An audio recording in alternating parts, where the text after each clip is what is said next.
हो गया। तो आज हम लोग का टॉपिक है 1858 का अधिनियम, यही पढ़ना है। क्लियर दिखाई पड़ रहा है? राइटिंग में तो कोई परेशानी नहीं है। अब इसमें ये ध्यान रखना है इसमें ये ध्यान रखना है हम लोगों को कि 1858 का जो अधिनियम है, इसके पहले 1853 का अधिनियम आया था ना। तो 1853 का अधिनियम जो आया था, तो हम लोग तो कम से कम 10 वर्ष या 20 वर्ष के बाद आना चाहिए। तुरंत क्यों आ गया? ये क्वेश्चन है कि तुरंत जो है 53 में अइबे किया था और फिर 58 में आ गया। तो इसका प्रमुख कारण है कि आप लोग एक गवर्नर जनरल का नाम जानते होंगे, जिसका नाम है डलहौजी। डलहौजी का नाम जानते हैं? डलहौजी। ये डलहौजी साहब जो थे, ये 1848 में आए थे यहाँ के गवर्नर जनरल बनकर, भारत का गवर्नर जनरल बनकर, और ये 1856 तक थे। 1856 तक ये थे, ठीक है ना। तो ये जब आए तो इन्होंने क्या किया कि भारतीयों पर कुछ ये लॉ लगाना चालू किए। जैसे इन्होंने क्या किया कि आप देखिएगा कि गोद प्रथा को निषेध किए। निषेध का मतलब क्या होता है? निषेध किए, ठीक है ना। फिर जो है माने ये साम्राज्य विस्तारवादी थे, साम्राज्य विस्तार करने के लिए गोद प्रथा निषेध किए। कुशासन का आधार बनाए, कुशासन का आधार बनाए। इस तरह इन्होंने क्या किया कि अपने साम्राज्य विस्तार के लिए इन्होंने जो है एक और सिद्धांत दिए, जिसको आप लोग जानते हैं, व्यापगत का सिद्धांत, ठीक है ना, जिसको आप डॉक्ट्रिन ऑफ लैक्स भी कह सकते हैं। डॉक्ट्रिन ऑफ लैप्स, ठीक है ना। तो ये जितना ये दिए ना, इसका सिर्फ एक कारण था कि अपने ब्रिटिश साम्राज्य का विस्तार, साम्राज्यवादी विस्तार, ठीक है ना, साम्राज्यवादी विस्तार। समझ में आ रहा है कि 1858 के अधिनियम आने का प्रमुख कारण था कि डलहौजी के द्वारा बनाई गई नीतियों से साम्राज्यवादी जो विस्तार हो रहे थे, उन साम्राज्यवादी विस्तार के विरोध में भारतीय रजवाड़े जो है आंदोलन, यानी कि अपना शुरू किए, जिसको कि आप विरोध कहिए या विद्रोह कहिए, जो कहिए। और आम जनता जो है भारतीय राजाओं को साथ देने लगी, क्योंकि इनके साम्राज्यवादी विस्तार का जो पॉइंट्स था, इसमें इन्होंने क्या किया था कि जिस राजा को बाल बच्चे नहीं हैं, तो पहले हमारे यहां गोद ले लिया जाता था। इन लोगों ने क्या किया कि गोद पर रोक लगा दी। किसने लगाया? डलहौजी ने गोद पर लेने पर रोक लगा दिया। क्या जी, एक दिन लेट होता है तो गार्जियन का फोन आ जाता है। हाँ, उसके बाद इन्होंने क्या किया कि कुशासन का आधार का जो है, उसके बाद क्या किया कि व्यापगत का सिद्धांत। तो कुशासन यानी कोई राजा शासन कर रहा है, उस पर लगा देना आरोप कि भाई तुम अच्छा राज नहीं करते हो, तुम्हारा राज करने का तरीका अच्छा नहीं है, तुम अपने जनता पर अत्याचार कर रहे हो। आरोप लगाना तो बहुत छोटा चीज है ना। आरोप लगाना आप देखिएगा इतना छोटा चीज है कि आरोप लोग लगाकर क्या करते थे कि साम्राज्य को अपने से मिला लिया। तो इससे भी जनता जो है, भारत की जनता, रजवाड़े तो विरुद्ध थे ही, मान लीजिए राजा तो विरुद्ध हो गए, लेकिन राजा जो है को अब भारत के लोग साथ देने लगे। उसमें व्यापगत का भी सिद्धांत आ गया। ये सब जो सिद्धांत आया, इसके अगेंस्ट में भारत की जनता जो है भारतीय रजवाड़ों के साथ हो गई, और इसी का जो है परिणाम निकला 1857 का विद्रोह। ठीक है ना, 1857 का विद्रोह इसका परिणाम निकला। हालांकि ठीक है, इसका तत्कालिक कारण माना जाता है कि चर्बी युक्त कारतूस था कि नहीं, तो उस समय मंगल पांडे इन लोगों को अच्छा नहीं लगा, तो इन लोगों ने क्या किया कि विद्रोह कर दिया। वो तत्कालिक कारण था, लेकिन रियल कारण आप देखिएगा कि यही सब था। ठीक है ना, आपको हिस्ट्री में देखिएगा कि उसमें बहुत सारे आपको इकोनॉमिकल भी कंडीशन बताया जाएगा, सोशल भी इशू बताई जाएगी, ये सभी नीतियां बताई जाएंगी, तब 1857 का जो है स्वतंत्रता संग्राम या विद्रोह का जो है हम लोग ये दे सकते हैं। तो 1853 के बाद 1858 का अधिनियम का आने का प्रमुख कारण था 1857 का विद्रोह। ठीक है ना, जब ये विद्रोह हो गया तो क्या किया गया कि सबसे पहले 1858 के अधिनियम के तहत east India company, east India जो कंपनी थी, इस कंपनी का जो राजनीतिक जो अधिकार था, शासन करने का जो अधिकार था, उसको समाप्त कर दिया गया, उसको छीन लिया गया। और छीन के किसको दे दिया गया? ब्रिटिश क्राउन को, ब्रिटिश क्राउन को दे दिया गया। ठीक है ना, क्राउन का मतलब क्या हुआ? ब्रिटिश क्राउन का मतलब हो गया राजा रानी। ठीक है ना, राजा प्लस रानी का जो है इनको मिल गया। ठीक है, उसके बाद इसमें कुछ परिवर्तन किया गया। तो सबसे पहले जो है आप लोग 1858 का तो अधिनियम आप हेडिंग बनाए होंगे, लेकिन उसके पहले आप लोग लिखिए कि एक 1858 का अधिनियम आया क्यों। ठीक है ना, तो लिखिएगा लॉर्ड डलहौजी, लॉर्ड डलहौजी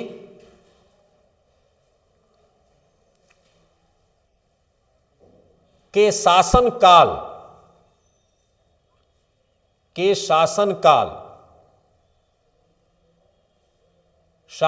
का ये डेटिंग लिख दीजिएगा, 1848 1856 तक इसका शासनकाल था, ये लिख दीजिएगा कोष्ट में।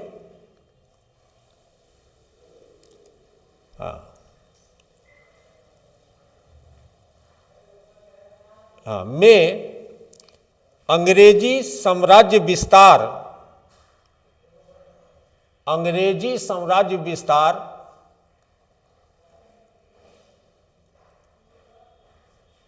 नीति को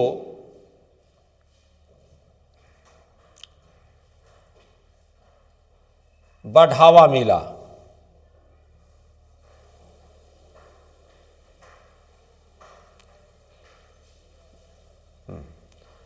व्यापगत सिद्धांत, व्यापगत सिद्धांत, इसको अंग्रेजी में डॉक्ट्रिन ऑफ लैप्स भी लिख लीजिएगा कोष्ट में, क्योंकि ये भी डाल देता है।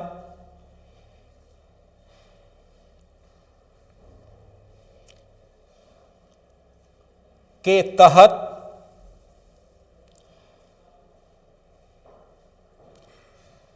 कई राजवाड़ों को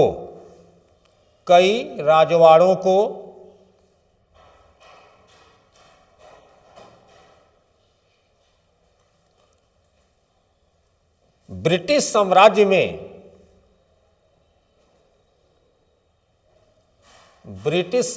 में मिला लिया गया।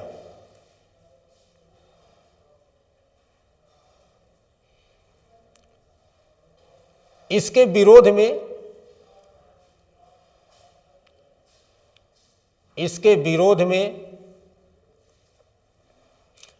राजवाड़ों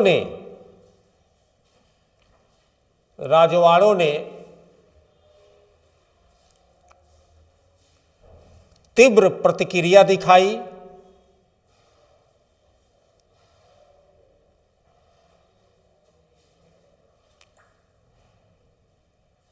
तथा ब्रिटिश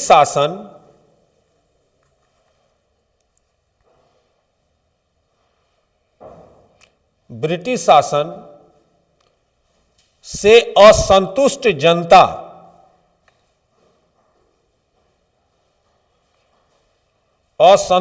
जनता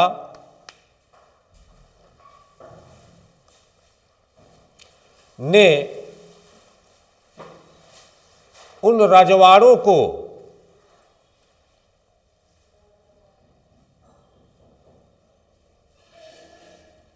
भरपूर सहयोग दिया,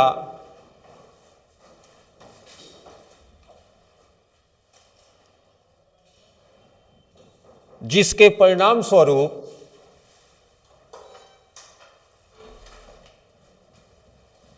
जिसके परिणाम स्वरूप 1857 का प्रथम स्वतंत्रता संग्राम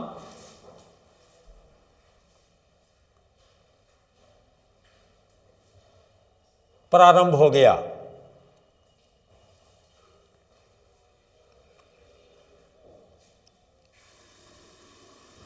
अंग्रेजों ने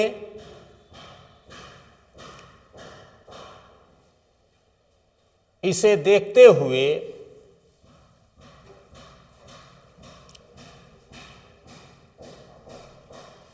या देखते हुए नहीं, इसे दबाते हुए लिख लीजिए, इसे दबाते हुए,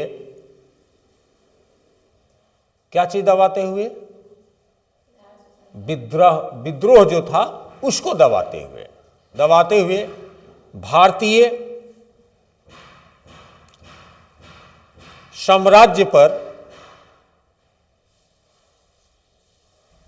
अपना विस्तार कर लिया।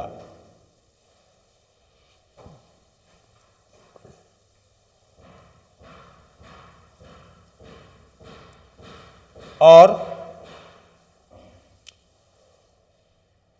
अपने साम्राज्य की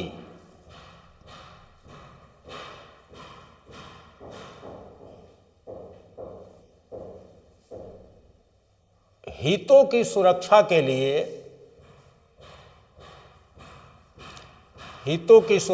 लिए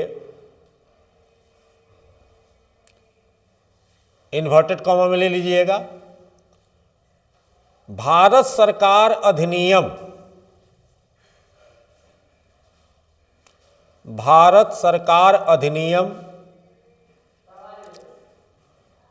1858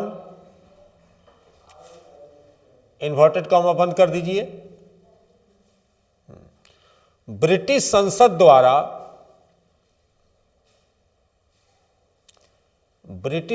द्वारा पारित किया गया।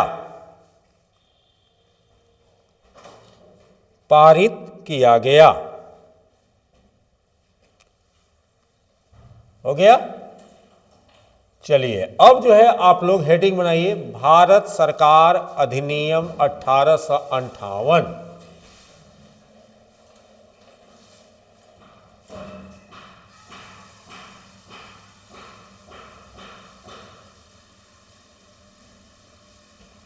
भारत सरकार अधिनियम 1858।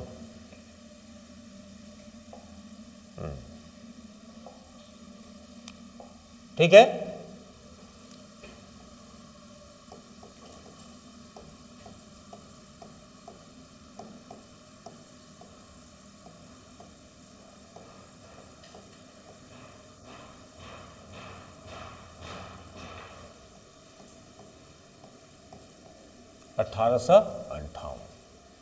अब इसमें क्या क्या किया गया, ठीक है ना।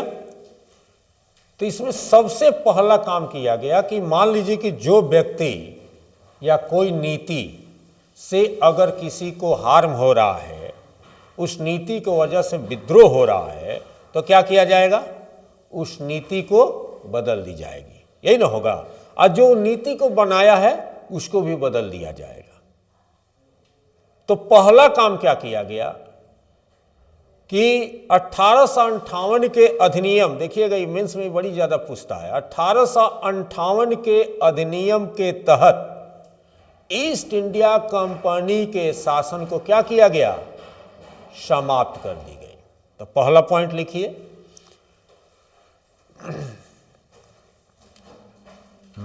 भारत से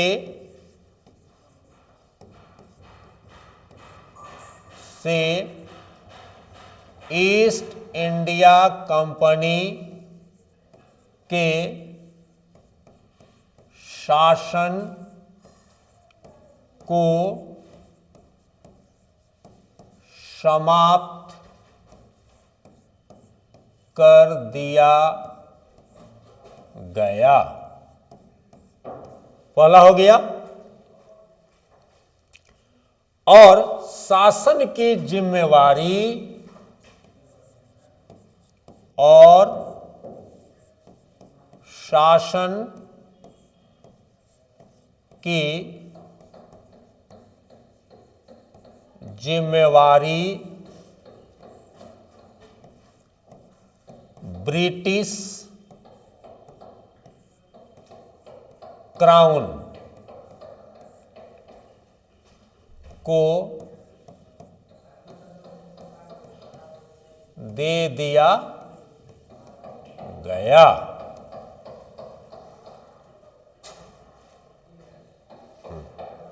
ठीक है ना, क्लियर हो गया।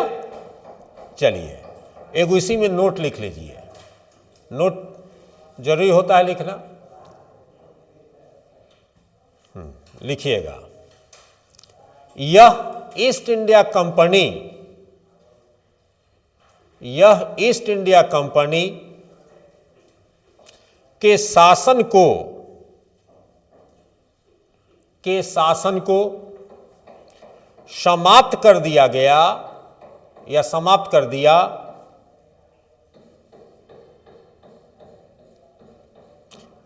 और ब्रिटिश क्राउन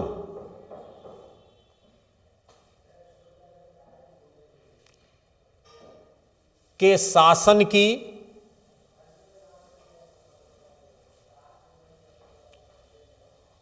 शुरुआत की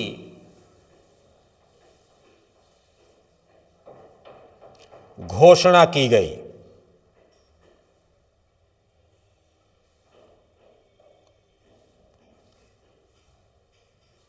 हो गया। अब आपसे अगर कोई पूछे कि 1858 के अधिनियम का जो है क्या प्रभाव पड़ा, तो पहला क्या प्रभाव गिनिएगा, ईस्ट इंडिया कंपनी समाप्त, उसकी शासन, और किसका शासन आ गया, क्राउन का आ गया। ठीक है ना।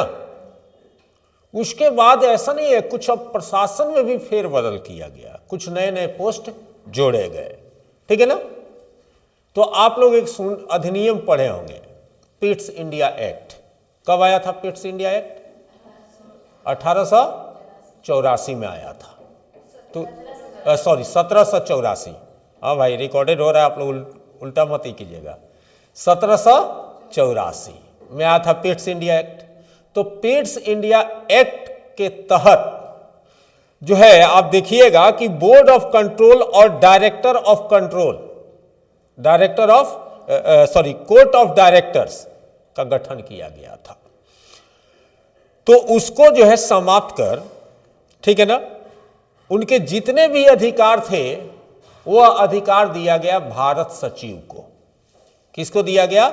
भारत सचिव को।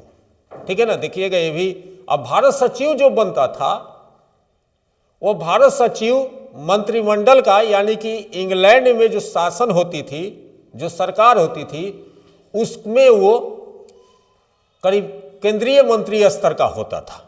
इसीलिए आप देखिएगा कि आप लोग आगे पढ़े होंगे पीछे कि कैबिनेट मिशन आया था, तो कैबिनेट मिशन का अध्यक्ष कौन था?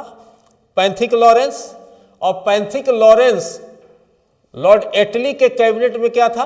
भारत सचिव था ना। तो दूसरा पॉइंट लिखिए, पिट्स इंडिया एक्ट 1784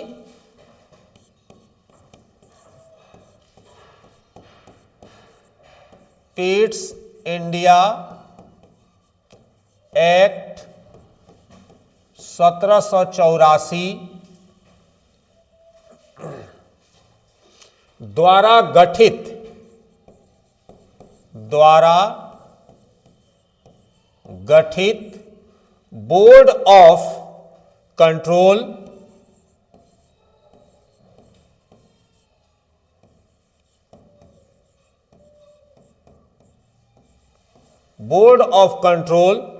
एवं कोर्ट ऑफ डायरेक्टर एवं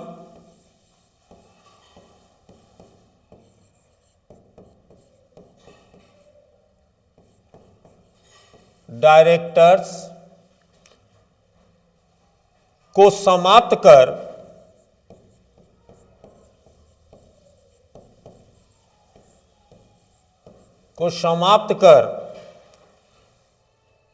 उनके सभी अधिकार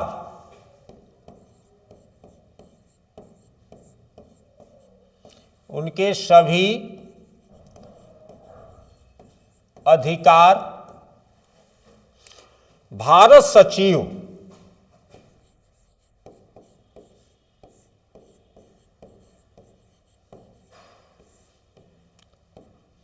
सचिव को सौंप दिया गया।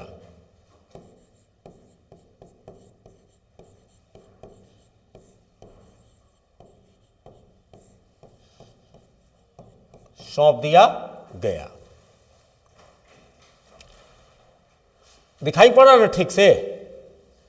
ये तो जाएगा, मान लो कि क्लास अगर जाएगा थी पर तो लिखाई तो ठीक है आज कि नहीं? चलिए अगला पॉइंट।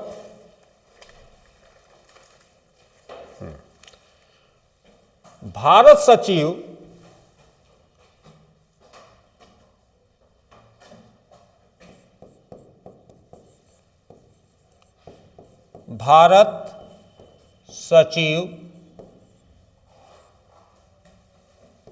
ब्रिटिश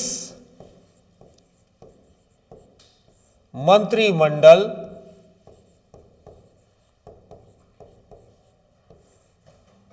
का सदस्य होता था।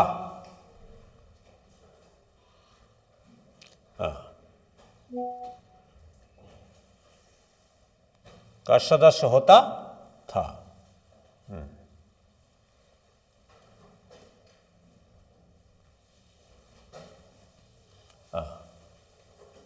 भारत सचिव की सहायता के लिए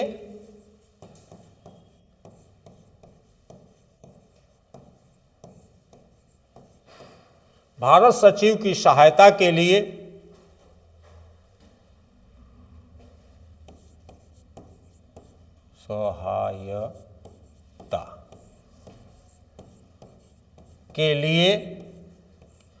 15 सदस्यीय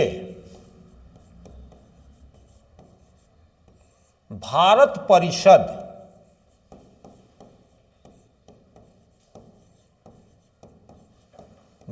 परिषद का गठन किया गया।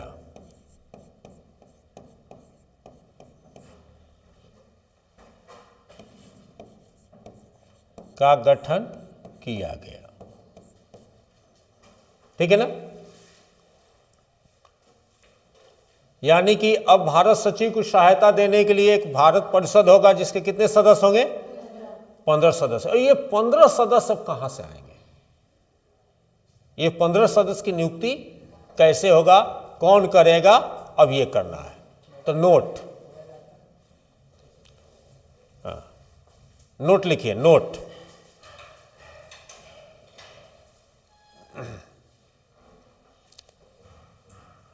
8 सदस्यों की नियुक्ति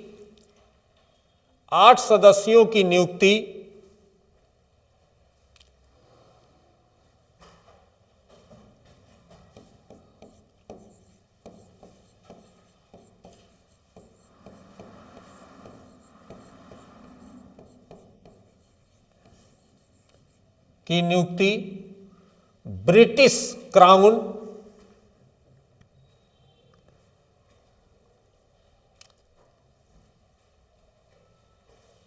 या ब्रिटिश सरकार लिखिए, ब्रिटिश सरकार के द्वारा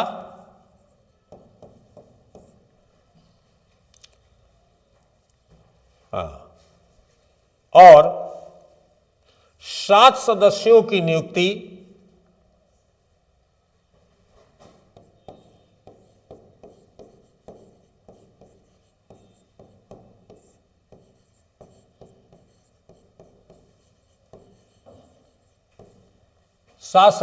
नियुक्ति कोर्ट ऑफ डायरेक्टर्स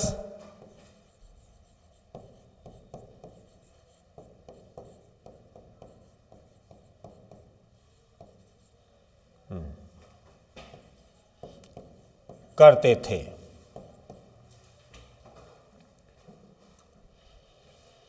ठीक है ना? यानी कि अब भारत में शासन चलाने का अधिकार ब्रिटिश क्राउन को दे दिया गया।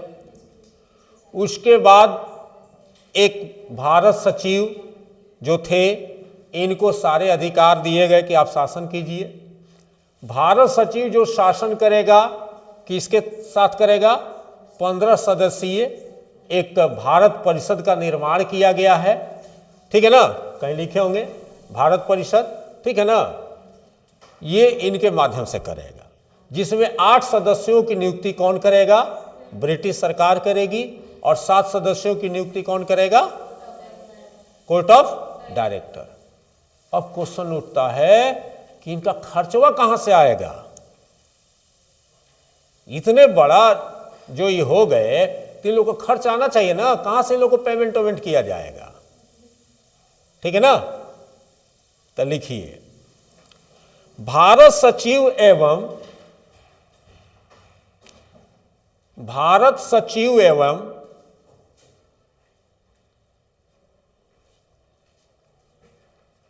उसकी परिषद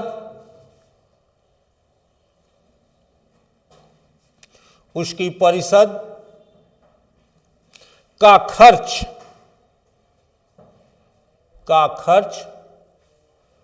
भारतीय राजस्व से या भारतीय राजकोष से दिया जाना था।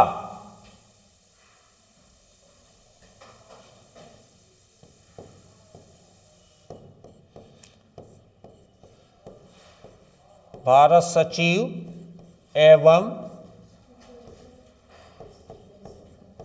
भारत परिषद के सदस्यों का खर्च कहां से होगा? भारतीय राजकोष से होगी। यही बात है ना? इसमें कोई डाउट आप लोगों को? एकदम ये सब को जो है ना याद कर लीजिएगा आप लोग, तो परीक्षा में बहुत आपको हेल्प मिलेगा। ठीक है? अब अगला कदम उठाया गया कि ये भारत सचिव जो है किसके प्रति उत्तरदायी होंगे? क्या जी? किसके प्रति उत्तरदायी होंगे?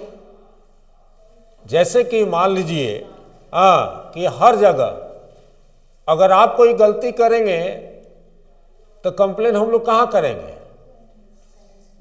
आपके पेरेंट्स से, क्योंकि आप उनके प्रति उत्तरदायी आपका है, वो डांट डपट करेंगे। ठीक उसी तरह भारत सचिव किसके प्रति उत्तरदायी होगा? ब्रिटिश क्राउन के प्रति। वेरी गुड, लिखिए, भारत सचिव ब्रिटिश संसद के प्रति कई नंबर पॉइंट था वो तो पॉइंट बोल दो तो पॉइंट में कौन कई नंबर था? 3 था। भारत सचिव ब्रिटिश संसद के प्रति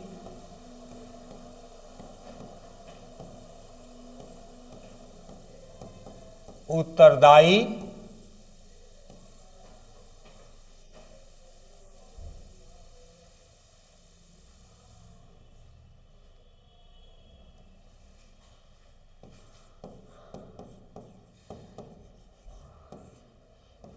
था।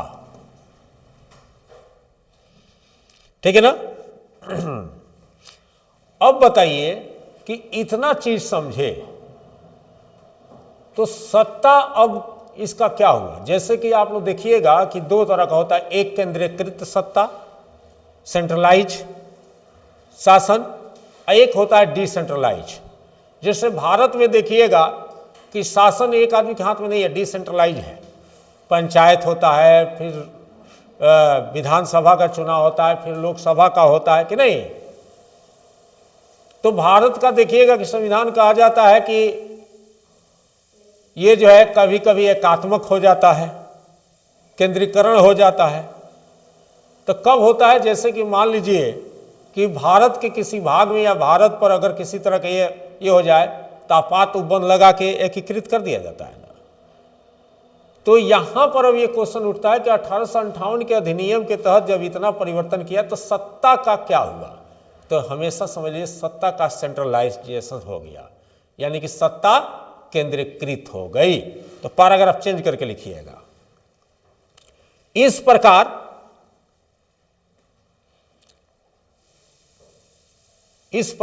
इस अधिनियम के तहत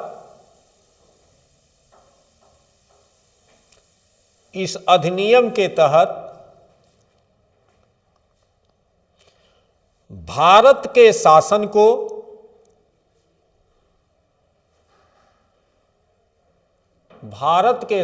को केंद्रीकृत कर दिया गया,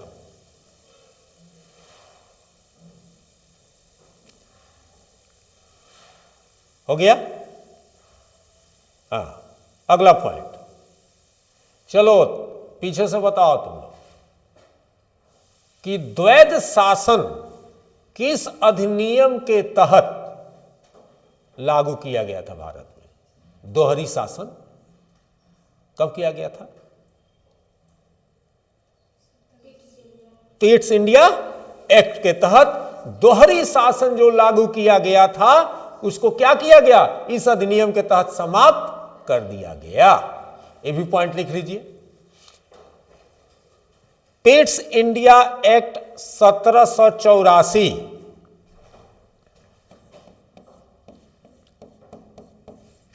पिट्स इंडिया एक्ट 1784 के द्वारा दोहरी शासन व्यवस्था को समाप्त कर दिया गया। क्लियर हो गया? ठीक है ना। अब इसके साथ एक और काम किया गया। ये सब जो है ना, माने क्या बोलते हैं कि ऐसे पॉइंट बना बना के लिखिएगा, परीक्षा के लिए ये सब उपयोगी होता है। यही सब क्वेश्चन वो उठा देता है ना, तो कहता है कि कहाँ से आ गया, लेकिन हकीकत है कि सब इसी के अंदर से आता है। तो अगला लिखिएगा। हाँ, क्या? हाँ, किसमें? 1858 के अधिनियम में, ठीक है ना। 1858 के अधिनियम के तहत जो पिट्स इंडिया एक्ट में जो दोहरी शासन लागू की गई थी उसको क्या किया गया, समाप्त कर दी गई। हो गया? क्या कोई डाउट लग रहा है? हाँ, चलिए आगे लिखिएगा। भारतीय प्रशासन के सभी अधिकार भारतीय प्रशासन के सभी अधिकार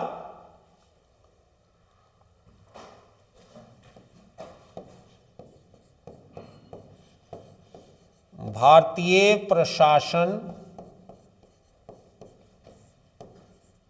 के सभी अधिकार जैसे नागरिक, यानी कि आप सिविल भी कह सकते हैं, जैसे नागरिक एवं सैनिक एवं सैनिक कार्यपालिका एवं विधायिका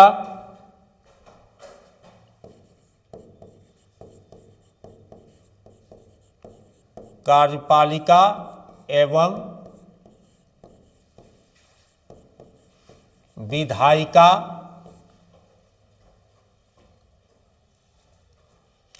गवर्नर जनरल को सौंप दिया गया।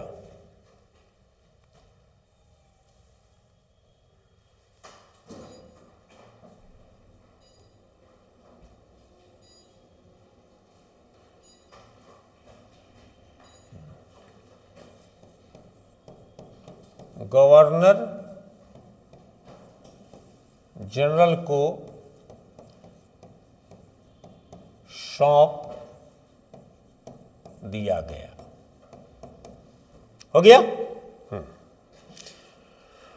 अब जब पूछेगा कि गवर्नर जनरल किसके प्रति उत्तरदायी था, अब क्वेश्चन ये आ जाता है।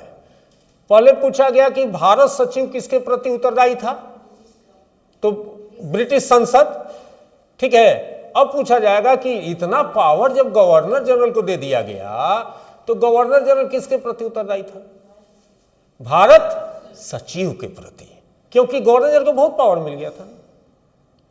तो इनका भी तो कुछ लायबिलिटी है, गलती करेंगे तो लिख लीजिए गवर्नर जनरल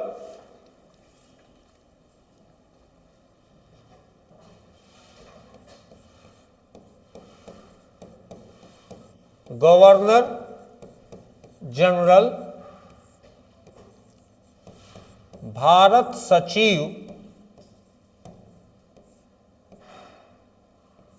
के प्रति उत्तरदायी बना या था। अब बताइए इसी आधार पर, और प्रशासन पर सबसे ज्यादा प्रभुत्व किसका हुआ, भारत सचिव पर हुआ, ठीक है ना। तो लिखिएगा भारतीय प्रशासन पर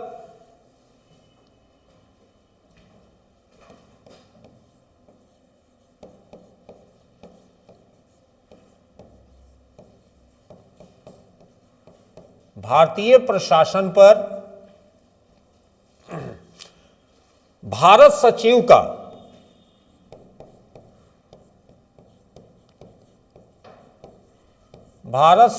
का अत्यधिक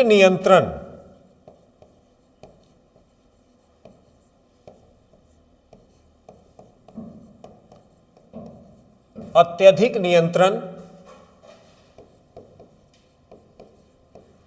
स्थापित हो गया।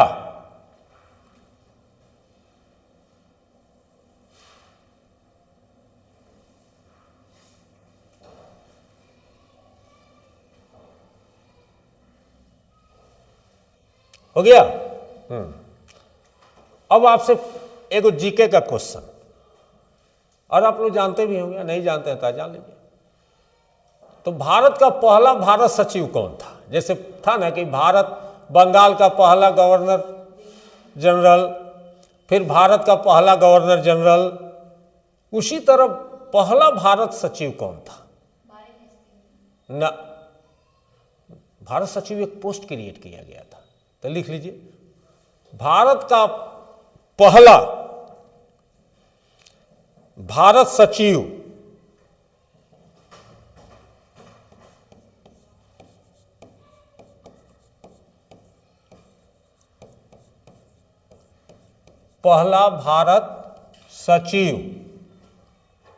लॉर्ड स्टेनली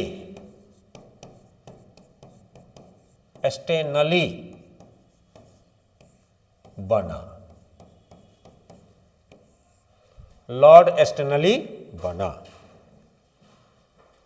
ठीक है ना। अब देखिए इसमें एक और आ गया। अब जो गवर्नर जनरल थे उनका एक और नाम हो गया, वो नाम हो गया भारत का वायसराय। ठीक है ना। यानी कि अब भारत के जो गवर्नर जनरल थे,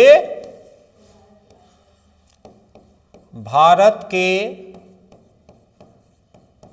गवर्नर जनरल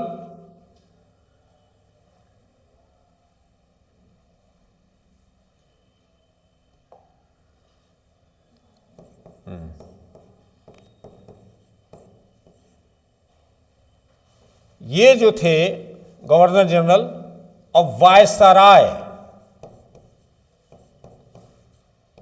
कहलाने लगे। ठीक है ना। अब भारत का वायसराय जो है क्यों कहा जाने लगा इनको, याद है आप लोगों को क्यों कहा जाने लगा? याद है। देखो वायसराय जो बनाया जाता था ना, तो वो क्राउन के नजदीक आदमी को बनाया जाता था। अब भारत के गवर्नर जनरल, ऐसे जान लीजिए कि भारत का जो गवर्नर जनरल बनाया जा रहा था ना, तो क्राउन के बहुत नजदीक आदमी को बनाया जाता था। और क्राउन के जब नजदीकी था, इसी कारण उसको वायसराय कहा जाता था। अगर आपसे पूछा जाए कि भारत का पहला वायसराय कौन था, क्या बताइएगा? ध्यान रखिए। फिर 1857 के क्रांति के समय भारत का गवर्नर जनरल कौन था? Lord Canning. कौन था? Lord Canning. और 1858 में अधिनियम आया, तो भारत का पहला वायसराय लॉर्ड कैनिंग बना। ये भी लिख लीजिए, भारत का पहला वायसराय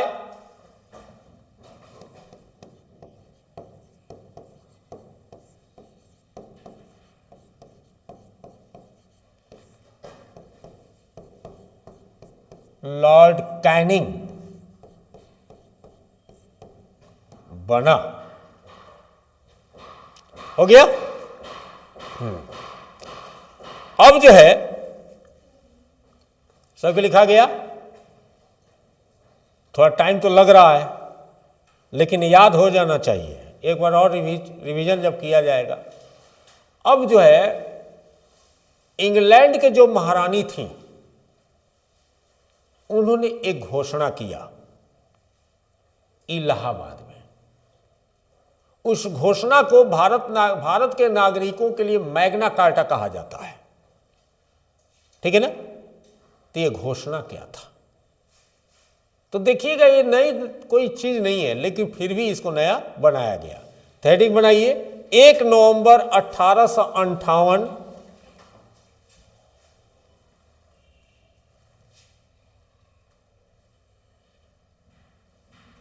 1 नवंबर 1858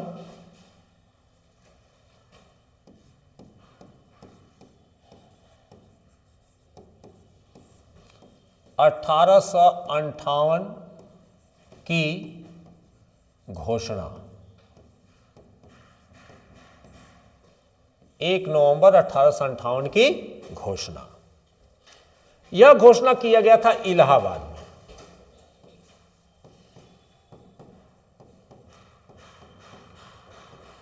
इलाहाबाद। ठीक है ना। हाँ, तो लिखिए 1 नवंबर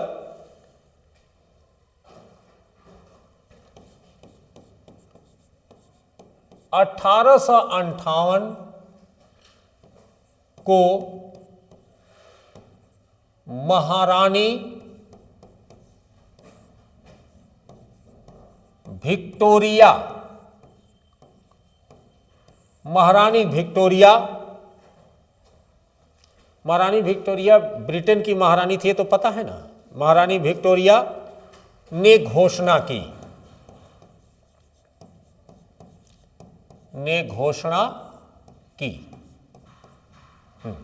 क्या क्या घोषणा की? तो पहला इन्होंने घोषणा किया कि जो भारतीय जो नागरिक हैं, जो भारत के नागरिक हैं, ब्रिटिश के नागरिक के समान उनको ब्रिटिश का नागरिक माना जाएगा। यानी कि भारत के लोग अब ब्रिटिश नागरिक हो गए। ठीक है ना। तो लिखिए, भारतीय प्रजा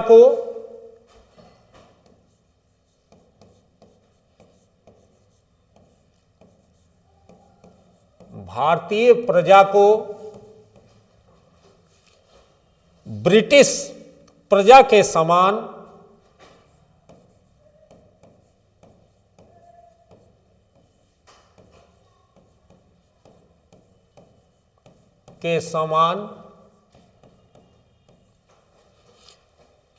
माना जाए।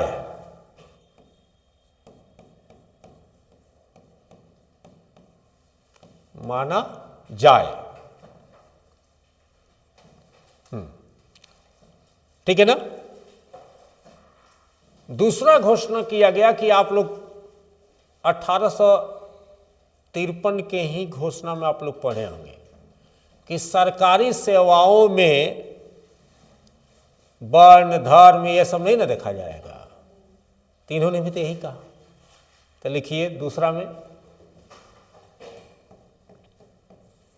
इस घोषणा के तहत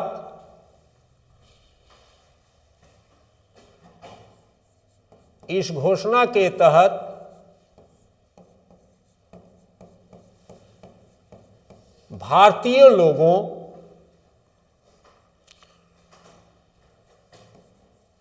को सरकारी सेवाओं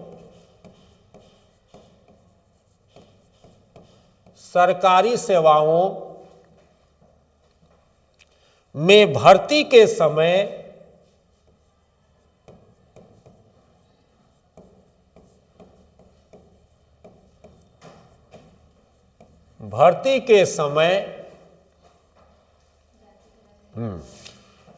मूल वंश,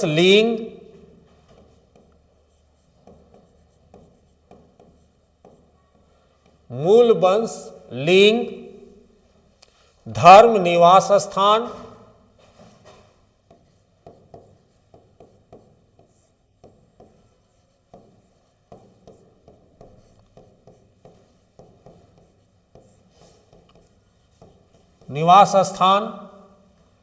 आदि पर या आदि के आधार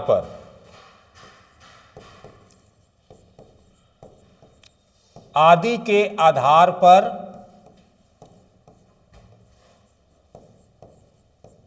भेदभाव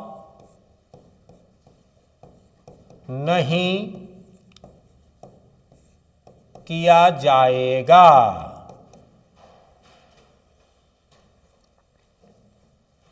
ठीक है।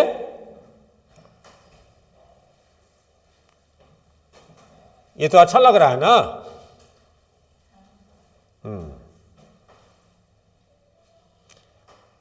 अब जो है एक और पॉइंट इन्होंने घोषणा किया, कि भारतीयों के उन्नति के लिए, कितना अच्छा शब्द है, भारतीयों की उन्नति के लिए प्रयास किया जाएगा। ठीक है ना। तो लिखिए, भारत के लोगों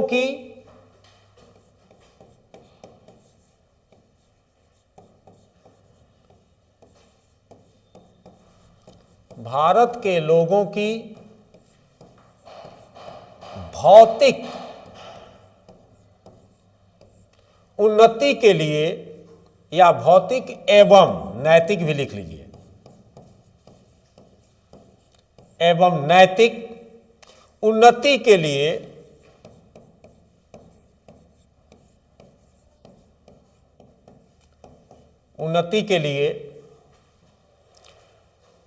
प्रयास किया जाएगा।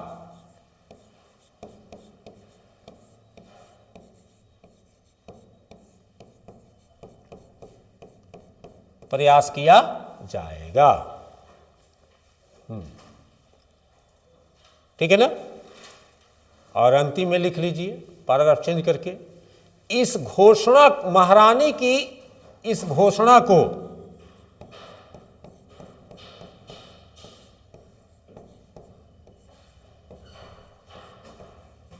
महारानी की इस घोषणा को भारतीय नागरिकों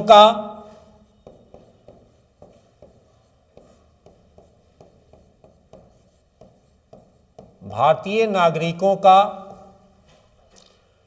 मैग्ना कार्टा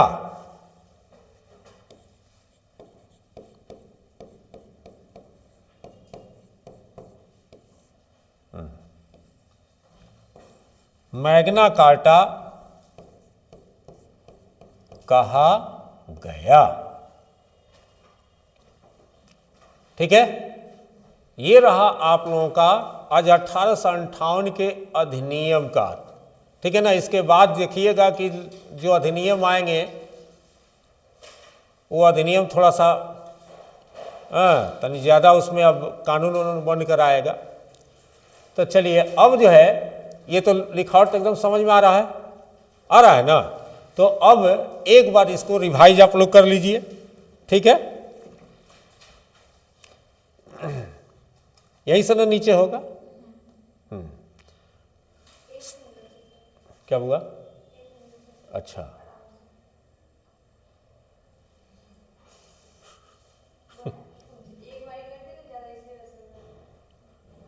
हाँ चलिए अब आप लोग बताइए, खैर बोलते जाइए, उसके बाद में ये करते हैं कि 1858 के अधिनियम आने का कारण क्या था।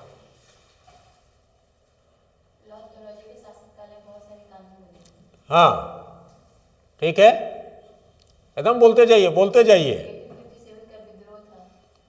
हाँ, अगर एक लाइन ऐसे क्वेश्चन किया जाए तो आप इतना ही आंसर दे के रुक सकते हैं कि 1857 के विद्रोह के कारण 1858 के अधिनियम को लाया गया।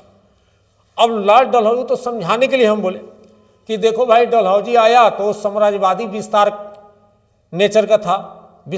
नेचर का था। तो साम्राज्यवाद विस्तार के लिए उसने गोद प्रथा निषेध कर दिया, डॉक्ट्रिन ऑफ लैप्स लागू किया, कुशासन का आधार बनाया, और इस तरह भारतीय राजवाड़ों पर यानी कि भारत का जो राजा थे उनके राज्यों पर वो कब्जा करना चालू कर दिया, जिसके कारण भारतीय राजा जो है उसके विरोध में आ गए। और अंग्रेजों के कुशासन के कारण जो है भारतीय जनता भी उन राजाओं का साथ देने लगे, जिसके कारण 1857 में एक विद्रोह हो गया, जिसको कि स्वतंत्रता संग्राम भी हम लोग कहते हैं। तो यह जब विद्रोह हुआ, अब विद्रोह होने के तो और भी कारण है, जैसे कि तत्कालिक कारण में चर्बी युक्त कारतूस ये सब का नाम लिया जाता है, लेकिन अभी उसको हम लोग वहां रख दें, अभी अधिनियम हम लोग पढ़ रहे हैं। तो जब 1857 का विद्रोह हुआ, उस समय तक अंग्रेजों ने क्या किया कि विद्रोह को दबाकर भारतीय राजाओं के रजवाड़ों पर लगभग अधिकार कर चुका था। अब अपने सत्ता को सुरक्षित रखने के लिए, अपने शासन को सुरक्षित रखने के लिए इन लोगों ने क्या किया कि प्रयास किया, और उसी के तहत 1858 का अधिनियम आया। 1858 के अधिनियम जो आया, ठीक है ना, इस अधिनियम के तहत आप लोग देखिएगा कि सबसे पहले क्या किया गया कि ईस्ट इंडिया कंपनी के शासन को क्या कर दिया गया, समाप्त कर दिया गया। और शासन की जिम्मेवारी किसको दे दी गई, ब्रिटिश क्राउन को दे दी गई। पहला कदम यह हुआ कि ईस्ट इंडिया कंपनी के शासन को समाप्त कर दिया गया और शासन की जिम्मेवारी किसको दी गई, ब्रिटिश क्राउन को दिया गया। इतना क्लियर हो गया। उसके बाद पेट्स इंडिया एक्ट जो 1784 में बनी थी, ये पेट्स इंडिया एक्ट के तहत जो गठित किया गया था बोर्ड ऑफ कंट्रोल और board of court of directors, इसको क्या किया गया, समाप्त कर दिया गया। और इनके जितने भी अधिकार थे वो अधिकार किसको दिया गया, भारत सचिव को दे दिया गया। ठीक है ना। ये जो भारत सचिव थे क्या थे कि भारत सचिव ब्रिटिश मंत्रिमंडल के क्या होते थे, सदस्य होते थे। और भारत सचिव की सहायता के लिए, इनकी सहायता के लिए क्या था, 15 सदस्यीय, ध्यान देखिएगा, 15 सदस्यीय क्या किया गया, भारत परिषद की स्थापना की गई। अब इसमें यह था कि कितने 15 सदस्य हैं, तो सदस्यों की नियुक्ति कौन करता था, तो सदस्यों की नियुक्ति 8 सदस्यों की नियुक्ति और 7 सदस्यों की नियुक्ति भारत यानी कोर्ट ऑफ डायरेक्टर्स करते थे। ठीक है। अब जो है थोड़ा ही रुक जाता है। हाँ अच्छा, थोड़ा और ऊपर कर देते हैं। चलिए, हम बोले थे कि थोड़ा इसको ये करा दीजिए एक बार। तो भारत सचिव यानी कि भारत की सहायता के लिए भारत परिषद का गठन किया गया, ठीक है। और भारत परिषद में कितने सदस्य थे? 15 सदस्य थे, जिनमें 8 सदस्यों की नियुक्ति कौन करता था? ब्रिटिश सरकार के द्वारा की जाती थी। और 7 सदस्यों की नियुक्ति कौन करता था? कोर्ट ऑफ डायरेक्टर्स करते थे। और भारत सचिव एवं भारत परिषद के सदस्यों का खर्चा कहां से मिलता था? भारतीय राजकोष से होती थी। भारत सचिव किसके प्रति उत्तरदायी हो गए? ब्रिटिश संसद के प्रति उत्तरदायी हो गए, ठीक है ना। फिर जो पिट्स इंडिया एक्ट 1784 के द्वारा जो दोहरी शासन व्यवस्था थी उसको क्या किया गया? समाप्त कर दी गई। पिट्स इंडिया एक्ट के तहत जो दोहरी शासन, द्वैध शासन की जो व्यवस्था की गई थी उसको क्या किया गया? समाप्त किया गया। और भारतीय प्रशासन के जितने अधिकार, चाहे वो नागरिक का हो, सैन्य का हो, कार्यपालिका हो, विधायिका हो, ये किसको दे दिए गए? गवर्नर जनरल को दे दिए गए, ठीक है ना। तो गवर्नर जनरल को जब दे दिया गया, उसके बाद जो है आप देखिएगा कि गवर्नर जनरल जो है किसके प्रति उत्तरदायी हो गया? भारत सचिव के प्रति उत्तरदायी हो गया। भारत सचिव के प्रति उत्तरदायी हो गया, ठीक है ना। स्लो हो जाता है।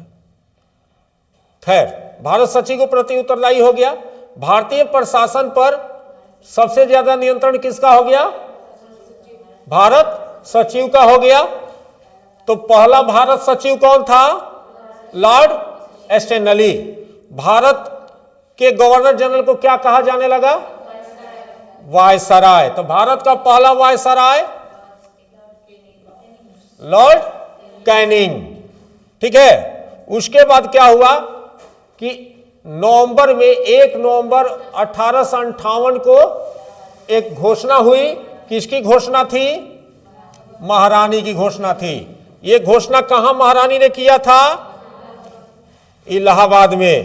तो इन्होंने घोषणा में क्या कहा था कि भारतीय जो प्रजा थे वो ब्रिटिश प्रजा के समान हो गए, यही ना। उसके बाद भारतीय लोगों को जो नौकरी दी जाएगी, सरकारी सेवाओं में जो भर्ती की जाएगी, उसमें क्या होगा? मूल वंश, लिंग, धर्म, जन्म स्थान आदि पर भेदभाव नहीं किए जाएंगे। और अंतिम में क्या था? और भारत के लोगों के लिए क्या किया जाएगा? भौतिक एवं नैतिक उन्नति के लिए प्रयास किया जाएगा। तो इनकी घोषणा, महारानी की घोषणा भारतीय नागरिकों का क्या कहा गया? मैग्ना कार्टा कहा गया। ये आपका आज अधिनियम जो है समाप्त हुआ, ठीक है। अब जो है कल हम लोग अगला ये करेंगे। इसमें कुछ पूछना है आप लोगों को? हाँ, कुछ नहीं।